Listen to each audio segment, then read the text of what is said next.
7월 13일 월요일 아침입니다.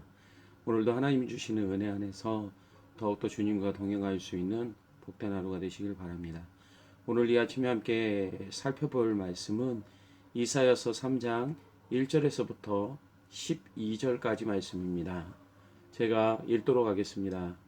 보라, 주 만군의 여호와께서 예루살렘과 유다가 의뢰하며 의지하는 것을 제하여 버리시되 곧 그가 의지하는 모든 양식과 그가 의지하는 모든 물과 용사와 전사와 재판관과 선지자와 복술자와 장로와 50부장과 귀인과 모사와 정교한 장인과 능란한 요술사를 그리하실 것이며 그가 또 소녀들을 그들의 고관으로 삼으시며 아이들이 그들을 다스리게 하시리니 백성이 서로 학대하며 각기 이웃을 잔해하며 아이가 노인에게 비천한 자가 존귀한 자에게 교만할 것이며 혹시 사람이 자기 아버지 집에서 자기 형제를 붙잡고 말하기를 내게는 겉옷이 있으니 너는 우리의 통치자가 되어 이 폐허를 내 손아래 두라 할 것이며 그날에 그가 소리를 높여 이르기를 나는 고치는 자가 되지 아니하겠노라.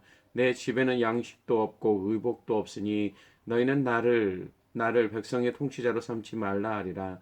예루살렘이 멸망하였고 유다가 엎드려졌음은 그들의 언어와 행위가 여호와를 거역하여 그의 영광의 눈을 범하였습니다.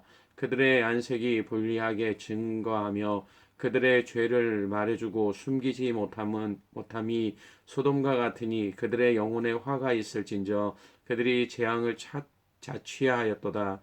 너희는 의인에게 복이 있으리라 말하라. 그들은 그들의 행위의 열매를 먹을 것이며 악인에게는 화가 있으리니 이는 그의 손으로 행한 대로 그가 보응을 받을 것임이니라. 내 백성을 학대하는 자는 아이요 다스리는 자는 여자들이라. 내 백성이여 내 인도자들이 너를 유혹하여 내가 다닐 길을 어지럽히느니라. 아멘. 이사야 선지자는 2장을 마치면서 유다의 이러한 말씀을 경고로 주십니다. 22절에 너희는 인생을 의지하지 말라. 그의 호흡은 코에 있나니 새말 가치가 어디에 있느냐. 이 말씀은 단순히 이스라엘 백성에게만 주신 말씀이 아닙니다. 오늘도 이 땅을 살아가고 있는 우리들에게도 동일하게 주시고 계시는 말씀이기 때문입니다. 특별히 우리가 사는 세상은 하나님의 말씀과 정반대의 삶을 사람들에게 강조합니다. 그래서 어느 순간부터 세상의 가치관으로 자리 잡게 된 것들이 사람들이 살아가는 이유이며 목적이 되어져 버렸습니다. 그리고 그 안에서는 어디에서도 하나님의 자리는 없게 되었습니다. 단순히 교회를 다니는 사람들의 입가에서나 그 이름을 들어볼 수 있을 뿐 더 이상 사람들의 관심과는 상관이 없게 되어져 버렸습니다. 지금처럼 사회적으로나 세상적으로 큰 문제가 발생될 때를 제외하고는 더 이상 사람들의 관심사에는 하나님이 사라진 지가 오래가 되었다라는 말입니다. 이러한 삶의 영향이 너무나 크고 강하기 때문에 성도들조차도 자신의 삶을 결정하는데 하나님이 중심이 되지 못하고 있습니다.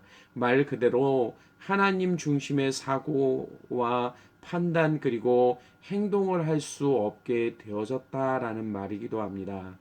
이렇게 된 원인이 무엇입니까? 왜 이러한 일들이 우리 안에 벌어지고 있는 것입니까?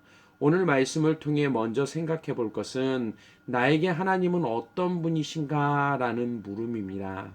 이사야 선지자가 유다에서 선지자로 활동하던 시기를 1장 1절에서 유다 왕 우시야와 요담과 아하스와 히스기야 시대였다라고 기록합니다. 이것은 이 시대의 유다는 하나님을 믿고 있는 나라였음을 의미합니다. 좀 더 앞으로 거슬러 올라가면 가나안 땅에 정착할 때부터 그들은 하나님을 섬기겠다고 다짐했던 민족들이었습니다. 그런데 사사시대에도 그랬지만 그들의 삶에서 하나님은 단순히 자신들이 믿는 종교의 신일 뿐이었습니다. 때로는 하나님을 바르게 섬기는 왕들이 세워지는 때도 있었습니다. 그래서 나라 전체에 종교적인 개혁운동이 일어났지만 그들의 삶에는 하나님은 그렇게 중요한 위치를 차지하지고 못했음을 알 수 있습니다. 정해진 종교적인 행사나 절기들로 그들은 때마다 하나님께 제사를 드리고 절기를 지켰지만 그 어디에도 하나님은 계시지 않았던 것입니다. 그들이 의지하고 바라는 것이 하나님이 아니었음을 나타내주고 있는 것입니다. 결국 오늘 말씀 1절에 주 만군의 여호와께서 예루살렘과 유다가 의뢰하며 의지하는 것을 제하여 버리시되라고 말씀하고 있는 겁니다. 그리고 그들이 의지하는 것들이 무엇인지를 구체적으로 1절에서부터 3절에 기록하고 있습니다. 보통 제하다라는 말의 의미는 기존에 존재하고 있던 것을 없애버리는 것을 뜻합니다. 또한 이 단어에는 결과적으로 아무런 기대나 소망이 없음을 의미합니다. 그런데 하나님께서 본문에서 이 단어를 사용하시는 데는 다른 의도가 포함되어져 있음을 발견할 수 있습니다. 이사야서 4장 4절을 보면 이는 주께서 심판하는 영과 소멸하는 영으로 시온의 딸들의 더러움을 씻기시며 예루살렘의 피를 그 중에서 청결하게 하실 때가 됨이라라고 말씀하고 계시기 때문입니다. 하나님이 유다가 의지하는 것들을 제거하심은 그들로 하여금 하나님 한 분만이 유일한 소망이심을 알게 하시기 위해서였습니다. 따라서 나에게 하나님이 어떤 분이신가라고 하는 이 물음은 우리가 신앙생활하는 가운데 얼마나 중요한 것인지를 나타내주고 있는 것입니다. 하나님이 내 자신과 내 삶의 어떠한 분이신지에 대한 올바른 인식이 없다라면 우리의 삶은 언제나 죄 안에서 실패할 수밖에 없기 때문입니다.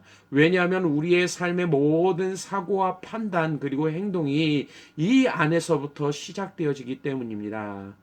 그래서 우리의 삶의 기초를 지금 어디에 두고 있느냐에 따라서 우리가 온전한 것을 판단하고 분별할 수 있는 능력이 그 가운데서 결정되어집니다.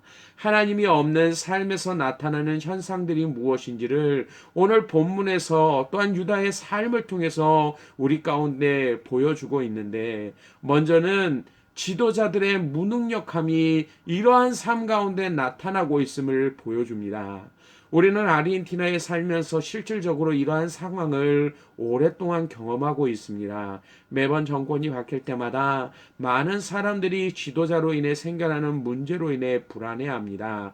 특별히 생계의 문제에 있어서 더욱 그러합니다. 그러나 이 문제를 해결할 수 있는 방법은 우리에게는 없습니다. 왜냐하면 그 책임을 맡아야 할 사람들 모두가 하나님에 대한 아무런 관심이 없기 때문입니다. 나에게 하나님이 어떤 분이실까라는 생각에 대한 무감각함이 이러한 상황들을 만들어내고 있는 것입니다. 결국 그들의 행동은 하나님을 위하기보다는 자신의 이익을 위할 수밖에 없습니다. 때로는 더 커다란 유익을 얻기 위해서라면 버금을 어기면서까지 그 일들을 행해 나가는 모습들을 우리는 주변을 통해 쉽게 발견할 수 있습니다. 게다가 그러한 일들을 행하면서도 부끄러움 없이 자신들이 행하는 일에 떳떳하다고 여기며 살아가고 있는 것이 그들이 보여주고 있는 모습입니다. 이것이 지금 유다의 모습이었습니다. 2장 23절에 내 고관들은 패역하여 도둑과 짝하며 다 뇌물을 사랑하며 예물을 구하며 고아를 위하여 신원하지 아니하며 과부의 송사를 수리하지 아니하는도다 라고 말씀합니다. 결국 하나님을 떠난 죄악된 그들의 행위로 하나님을 진노케 하였고 결국 예루살렘은 멸망하게 된 것입니다. 그래서 성도는 오늘도 이 나라에 세워질 지도자들을 위해서 기도해야만 합니다.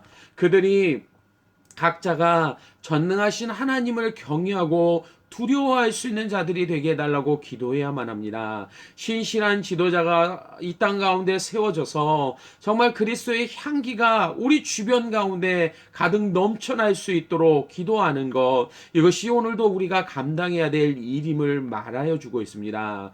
또한 우리의 자녀들을 바른 신앙 안에서 각계 여러 자리에 섬길 수 있는 지도자로 키우는 일에 온 힘을 쏟아야만 합니다. 성도는 썩어져가고 어두워져가는 세상 가운데 살아계신 하나님을 전하도록 부르심을 받은 자들입니다. 그런데 이 사명은 단지 나에게만이 아닌 나에게 속한 모든 곳에 해당되어지는 사명이기도 합니다. 나만이 아니라 나와 나의 자녀들에게도 주어진 사명이라는 뜻입니다. 그렇다면 자녀들이 믿음 안에서 꿈을 키워갈 수 있게 해야만 합니다. 우리의 모습이 단순히 먹고 사는 것에만 집중되어져 있는 것이 아닌 믿음의 사람으로 삶 가운데 어떻게 하나님께 영광을 돌릴 수 있는지를 고민하고 실천하는 것을 보여주고 가르쳐 줄 수 있는 그러한 삶의 모습이 우리 가운데 나타나야 됨을 가르쳐 주고 있는 것입니다. 이것이 하나님을 온전히 바라보는 성도들이 가져야 될 삶의 모습인 것입니다.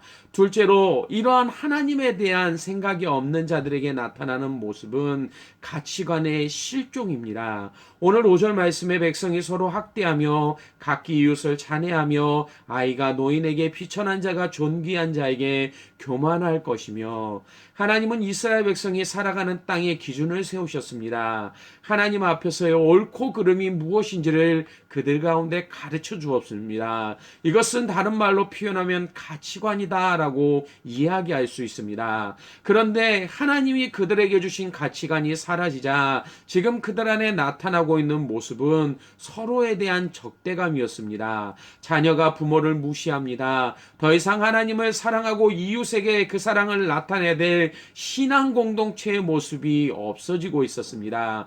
그들 안에 하나님이 세우신 계명이 있었음에도 모두 다 무시되어지는 사회에 지금 유다가 보여주고 있는 모습이었습니다. 하나님에 대한 바른 인식과 가치관이 없었기에 그들 안에 나타난 모습이 죄악된 것이었음을 보여주는 겁니다. 그런데 이것은 유다의 모습만이 아닌 여전히 우리가 살아가고 있는 이 시대의 모습이기도 합니다. 우리들의 세상에서도 인간이 보편적으로 가져야 될 기본적인 가치관조차 점점 사라져가고 있음을 우리는 볼 수 있습니다. 결국 이런 시대의 모습은 자기를 우선시함 가운데 서로를 파괴하는 세상이 되어져 버리고 있습니다. 우리들의 삶에서 무시되어지고 있는 하나님에 대한 인식의 문제로 나타나고 있는 결과가 이것임을 우리에게 보여주고 있습니다. 셋째로, 하나님에 대한 인식이 없는 사람들의 삶 속에는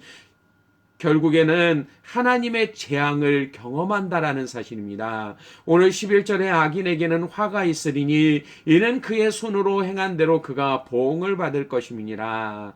하나님에 대한 바른 인식이 없어짐으로 나타난 가장 커다란 결과는 신은 죽었다라는 생각입니다. 신을 의지하는 사회는 자신의 능력으로 할 수 있는 것들이 극히 제한적인 미개했던 과거의 모습에서만 찾아볼 수 있는 행위다라고 오늘날의 사람들은 이야기하고 있습니다. 그리고는 아무런 두려움 없이 오만함 가운데 살아계신 하나님을 무시하며 죄악을 행하기를 물을 마시듯이 행하고 있습니다. 이것이 유다가 보여주는 모습이었고 지금 우리가 살고 있는 사회가 보여주고 있는 모습이기도 합니다. 그러나 분명한 사실은 하나님은 악의를 심판하시는 분이시다라는 점입니다. 성경이 이것을 우리 가운데 말씀합니다. 비록 하나님의 풍성한 은혜로 가나안 땅에 정착하고 많은 것을 누렸던 이스라엘 백성이었지만 지금 그들에게 주어지고 있는 것은 풍요와 만족이 아닌 멸망이었기 때문입니다. 단순히 하나님이 지킬 수 있는 능력이 없었기에 이방인들에게 유다를 멸망하도록 내주신 것이 아닙니다. 하나님은 인내하심으로 계속해서 그들 가운데 돌아올 것을 명하셨습니다. 그러나 그들은 죄를 먹고 마셨습니다. 따라서 그들의 죄악으로 인해 하나님은 이러한 결과들을 그들 가운데 허용하고 계신 것이었습니다. 사도 바울은 이 시대를 사는 사람들에게 동일한 말씀을 적고 있습니다. 로마서 11장 20절에서 22절에 높은 마음을 품지 말고 도리어 두려워하라. 하나님이 원가지도 아끼지 아니하셨은즉 너도 아끼지 아니하시리라. 그러므로 하나님의 인자하심과 준엄하심을 보라. 넘어지는 자들에게는 준엄하심이 있으니 너희가 만일 하나님의 인자하심에 머물러 있으면 그 인자가 너희에게 있으리라. 그렇지 않으면 너도 찍히는 바 되리라 라고 말씀합니다. 하나님에 대한 바른 인식과 고백이 없는 자들에게 주어지는 결과는 심판밖에 없습니다. 이것이 하나님의 은혜로 택하심을 받았던 이스라엘 백성들에게 주어진 결과였다라면 이 땅에 그 누구도 예외가 될 수 없음을 의미하고 있습니다. 사랑하는 성도 여러분, 하나님에 대한 바른 인식은 우리의 삶에 너무나 중요한 것입니다. 나에게 하나님은 어떠한 분이신가 라고 하는 물음에 대한 바른 답은 오늘도 우리의 삶 가운데 바른 길을 결정하며 그 길을 걸어갈 수 있도록 우리를 인도해 주기 때문입니다. 하나님은 예루살렘을 심판하시겠다라고 하신 말씀을 통해 성도인 우리에게 자신의 삶을 다시 한번 생각해 볼 것을 지금 요구하고 계십니다. 특별히 우리가 지금 의지하고 있는 것이 무엇인지에 대해서 더욱더 깊이 살필 것을 우리에게 요구하고 계십니다. 너는 마음을 다하여 여호와를 신뢰하고 내 명철을 의지하지 말라. 너는 범사에 그를 인정하라. 그리하면 내 길을 지도하시겠다라고 하셨던 하나님의 말씀을 마음 깊이 새길 수 있는 저와 여러분의 삶이 되어지길 원합니다. 그리고 이러한 삶을 통해 오늘도 하나님만을 온전히 의지할 수 있는 복된 성도들이 되시기를 주님의 이름으로 간절히 축원합니다. 기도하겠습니다.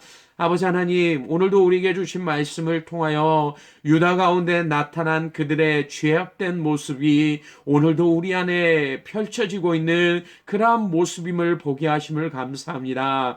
유다가 이러한 죄악 가운데 설 수밖에 없었던 것은 나에게 하나님은 어떠한 분이신가라고 하는 바른 물음과 바른 답을 깨닫지 못하였기에 그들은 하나님을 버린 채 세상 가운데로 죄악 가운데로 삶을 살아갔고 결국에는 멸망할 수밖에 없는 인생이 되었음을 오늘 우리에게 보여주고 있는 것처럼 아버지 하나님, 우리의 무지함 때문에 우리들도 동일한 경험들을 겪지 않도록 인도하여 주시기를 원합니다. 이 땅에 있는 사람들이 그러한 죄악을 범하기에 세상의 모든 것들이 병들어 있고 우리의 삶이 그러한 고통 가운데 놓여 있지만 오늘도 하나님의 그 온전하신 뜻을 깨달아 알 수 있는 지혜를 우리에게 허락하여 주시사 하나님을 바르게 인정하며 하나님을 의지하게 하시고 그러한 삶 가운데 온전히 하나님을 바라볼 수 있는 믿음을 주시어서 날마다 채우시며 인도하시는 하나님의 역사하심 가운데 우리의 모든 삶이 하나님의 뜻대로 형통케 되어짐을 경험할 수 있는 삶이 되게 하여 주시길 원합니다. 감사를 드리며 예수님 이름으로 기도드리옵나이다. 아멘.